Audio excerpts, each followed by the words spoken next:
Hello, fellow wargamers and history buffs. I wanted to share with you a recent acquisition. This is a game called Swords Around the Throne, designed by Renaud Verlac, and it is published on demand from Game Crafters. So let's take a look at it and see what's cooking. It's got a nice cover. It comes in a pretty thick box here.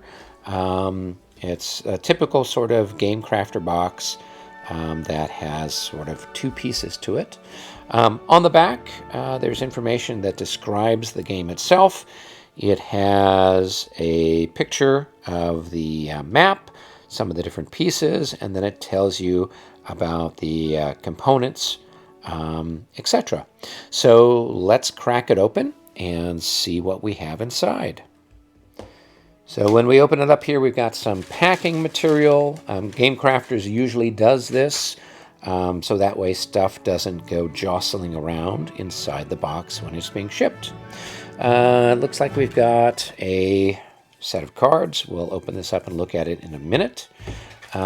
Here then we have some of the different game pieces. And with most of the Game Crafters game pieces, it's typical that they have them laser cut, so they will have soot on them, and they do have a slight smoky smell to them. So as I usually say, I love the smell of laser cut counters in the morning. It smells like victory. All right, enough silliness. We'll take a look at these in a minute. Here we've got some other counters, some other marker pieces. So we'll open that up and take a look at those in a second too. Let's take a look here. We've got the map, and here we've got the instruction booklet. Okay, so here we go. Let's take a quick peek in here. So it looks like this is a glossy paper. It's full color. It has descriptions. It's got pictures of the components. Altogether, a very nice look with the information and presentation. So we'll have to read through the rules here. I'm planning on playing this shortly, so I should have another video that kind of talks about how well it plays. So following up this one here. So here we go. Altogether, it looks like the number of pages of the actual rules, maybe about 21 pages, and then some designer notes and references on the back. So altogether, about 23 pages, and then an index on the back. That's kind of nice, so you can find stuff easily. Cool, cool. All right, and then the next thing that's in the box here, or maybe the last thing that's in the box, looks like it is maybe a player aid of some sort. We'll open it up and take a quick peek here. So it looks like this is a picture of the different cards that are there. Yes, and it is a player aid. Looks like there's some stuff here with synopsis of how things are played. So we've got the map, copies of cards, and that. It looks like it's identical player aid for both players. Okay, cool. Let's take a look at the other stuff in just half a second here. Here is the game board, and it is a mounted board. It's very nice. It looks like we've got a turn track and maybe victory point track up here of some sort.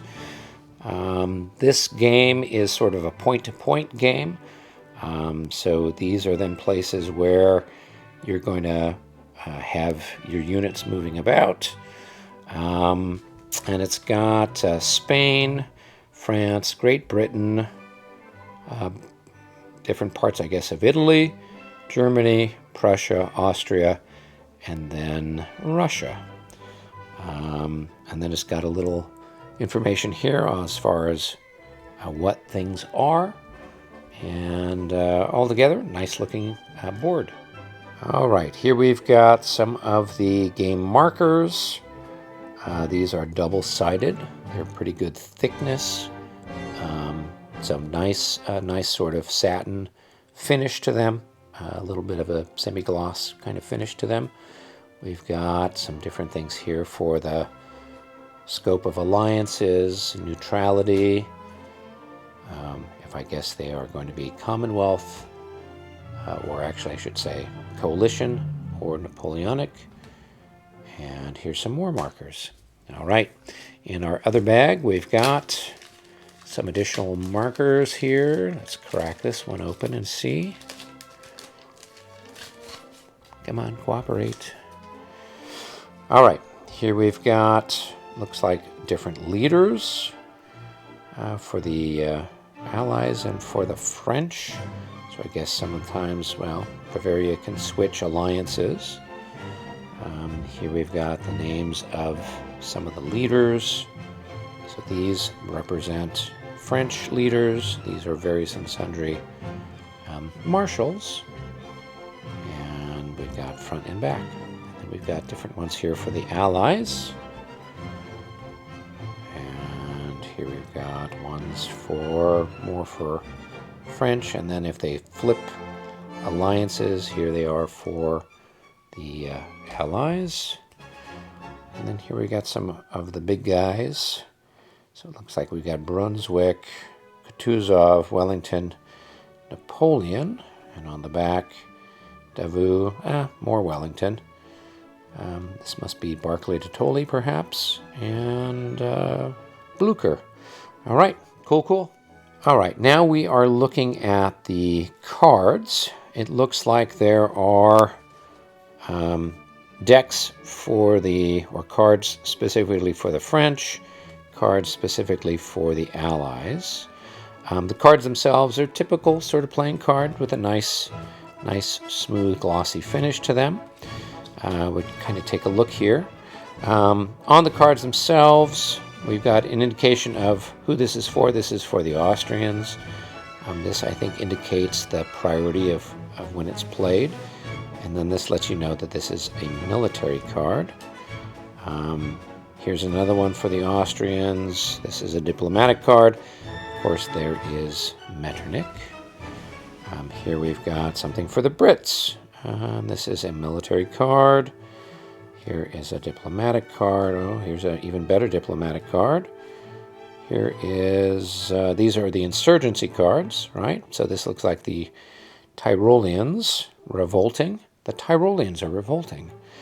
All right, and then here's one that allows you to do multiple activities. Okay, here's ones for the Russians, more stuff for the Austrians. All right, here we've got some French ones. So some French military cards, some French diplomatic cards, counterinsurgency cards, a little bit of everything kind of card. Some more Russian stuff here, some more Allied stuff here. So my understanding is that with the game itself, you are building a deck, and then you are playing the cards in kind of a predetermined format. So you're actually going to set your cards down, and they're going to then, so you're going to play them out for a couple of turns or 2 or 3 turns in a row. And then they're going to be turned over. So it's not a case where you're playing them in counteraction. You're kind of planning, and then there's the possibility that your opponent might get a jump on you doing something. So it kind of has a different strategy to it because you have to kind of plot ahead. Now, the game shares the name of a fantastic book, Swords Around a Throne, Napoleon's Grand Army. This is by John Elting. And after the campaigns of Napoleon by David Chandler, this is probably the next best book that you should get if you are interested in Napoleonic history and warfare and everything else. Super detailed, great stuff, very entertaining, and surprisingly humorous. He's got lots of little anecdotes in there about crazy things that are happening, and great stories. It's very well written. You can get a copy of it physically, and I also have a digital copy on Kindle. So if you're unable to get a physical copy of the book, then your next best bet would be just to get one of these on Kindle. Absolutely terrific book, and I'm really looking forward to the game. Hopefully it lives up to the namesake of Swords Around a Throne. I will share with you in an upcoming video my thoughts and feelings after having played the game. So tune in for that. As always, hit the like and subscribe button if you haven't done so already. And you can also put any comments or questions in that section below the video. If you want to help the channel with material support, I am involved with buymeacoffee.com, where you can either buy me a one-off cup of coffee or tea to say thank you, or you can become a regular monthly member and join the either line infantry, young guard, or old guard, get additional content, and help me out with future productions. So that's about it. Hopefully everyone's having a great time out there, and I look forward to seeing you in the next episode. Be well.